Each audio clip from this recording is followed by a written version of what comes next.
ఇప్పుడు మనతో పాటు జ్యోతిష్య పండితులు, ఆధ్యాత్మిక గురువులు శ్రీ శ్రీ శ్రీ కృష్ణమాచార్యులు గారు మనతో ఉన్నారు. ఆయనతో మాట్లాడదాం.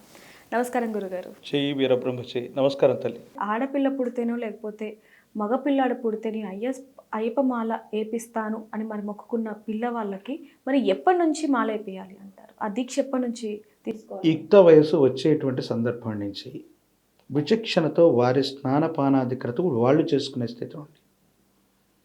సుమారు 15 సంవత్సరాలు 20 సంవత్సరాల మధ్యలో ఉన్న పిల్లలు వాళ్ళ స్నానపానాది క్రతువులు వాళ్ళు చేసుకోగలుగుతారు. ఎందుకంటే నిద్రాహారాలు మానుకోవాలి. అందులో చిన్నపిల్లలు చదువుకుంటూ ఉంటారు. అంత ఉదయాన్నే చన్నీటి స్నానం చేయటం, అన్ని దీక్షలు చేయటం, అన్ని భజనలు చేయటం, అంత ఉత్కృష్టవంతమైన దీక్ష ఉండటం వాళ్ళ వల్ల అవ్వదు. కాబట్టి 15 నుంచి 20 సంవత్సరాల మధ్యలో ఉన్నటువంటి యుక్త వయసు దగ్గరలో ఉన్నటువంటి పిల్లలకి కొంత జ్ఞానం ఉంటుంది, మెచ్యూరిటీ ఉంటుంది. మనం ఏదైనా చెప్పినా అర్థం చేసుకుంటారు. ఆహార పదార్థాల విషయం అవ్వచ్చు, దీక్ష విషయంలో అవ్వచ్చు, ఇతరతర స్థితిగతుల విషయంలో అవ్వచ్చు, వాళ్ళు చక్కగా వాళ్ళకు సంబంధించిన పనులని వాళ్ళు చేసుకుంటారు. కాబట్టి ఏ విధంగానైనా వాళ్లకు మనం దీక్షనివ్వచ్చు. అంతే తప్ప అంతకంటే చిన్నపిల్లలతో దీక్ష ధారణ చేయటం వల్ల వాళ్ళకి మలమూత్ర విసర్జన మళ్ళీ మళ్ళీ చేసేటువంటి అలవాటు ఉంటుంది. అది చేసి వచ్చిన తర్వాత ఏ క్రతువుని అనుసరించాలో వాళ్ళకి తెలియదు పాపం. అలాంటి వాళ్ళకి వేయకూడదు. కనీసం 15 సంవత్సరాల పైన 20 సంవత్సరాల లోపు ఉన్నటువంటి పిల్లలందరికీ కూడా యుక్త వయసు వచ్చి ఉంటుంది, విచక్షణ కలిగి ఉంటుంది. వాళ్ళ పనులు వాళ్ళు చేసుకోగలుగుతారు, మంత్రాన్ని పలుకోగలుగుతారు. అయితే గురుగారు మరి ఇప్పుడు చాలామంది కూడా 12 ఏళ్ల లోపు పిల్లలకి ఏపిస్తున్నారు. మరి దానివల్ల ప్రయోజనాలు ఏమన్నా ఉంటాయా అసలు? ప్రయోజనాలు అనేకంటే కూడా నేను నా ఇంటి నుండి ఒక కన్యాస్వామిని,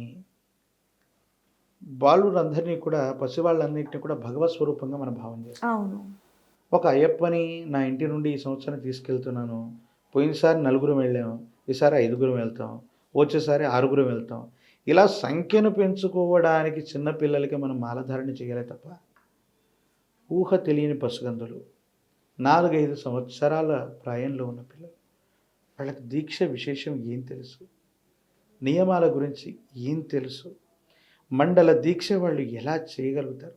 అంత పొద్దుటే వాళ్ళతో చన్నీటి స్నానాన్ని మనం చేయించగలమా? అంత కఠోరమైనటువంటి పరిస్థితుల్లో వాళ్ళని ఇబ్బంది పెట్టమని అయ్యప్ప కానీ వేరే దేవతా స్వరూపం కానీ చెప్తారు.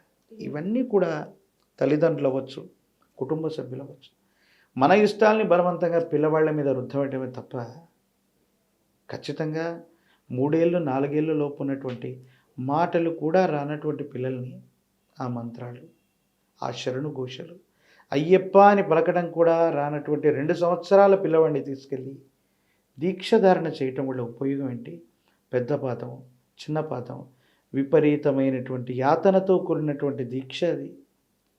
అంతసేపు పాదయాత్ర చేయాలి. తన ఆహారాన్ని తినడమే సరిగ్గా రాని పిల్లవాడు ఇరుముడిని ఏ విధంగా శిరస్సు మీద ధరిస్తాడు? అన్ని కిలోమీటర్ల పాటు పాదయాత్రని ఏ విధంగా చేస్తాడు? ఆ పంపా నది నుండి కనీసం 10-12 కిలోమీటర్ల దూరమైన ఆ సన్నిధానానికి చేరే వరకు తన ఇరుముడినైనా తాను పట్టుకోగలడా?